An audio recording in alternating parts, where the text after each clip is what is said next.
Hi Ashley, so just a quick video to talk through how we can set this up. So first of all, we'll start off with our question that just specifies the first word, so word one for example. Then for our answer choices, we're just going to add in our images. So I know yours won't be exactly the same as mine, but I'm just going to add in whatever I have it in my library, which is we'll use okay, we'll use a grape and a kiwi.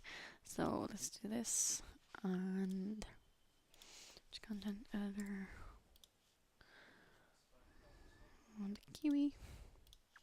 So there are two answer choices, and I will just make it single answer, put it in horizontal. So once the word appears, they can choose between these two images. Then I'm going to create a new question, and I'm going to change this to be a timing question.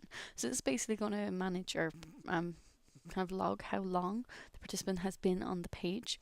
So we can enable the submit, so we can hide the submit button for a specific period of time, which is not what we want. We can auto advance after a specific period of time, which might not be exactly what we want either, because we want them to be able to answer the question before progressing.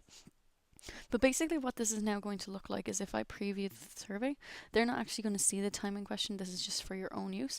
So basically you can click on whichever one that they actually associate with, and you'll see here there's a first click, a last click, and a page submit period, and you can see how many clicks they actually have.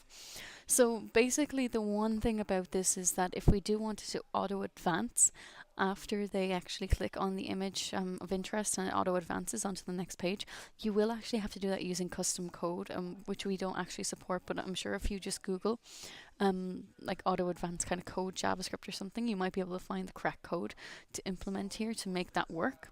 But basically we get this information, so the first click, last click, page submit. So once you count that like maybe their first click was the click onto the image, then at least you have it. But if you were to, like I say, do auto advance after they click on an image, then the page submit would be closer to the time that they took to actually click on an image of choice.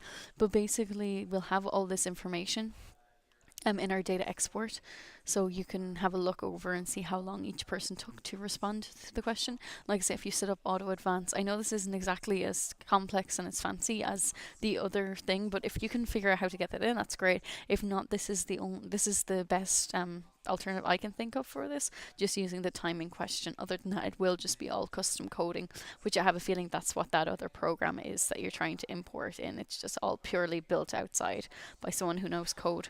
So I hope this helps. Please just let me know if you have any questions on this.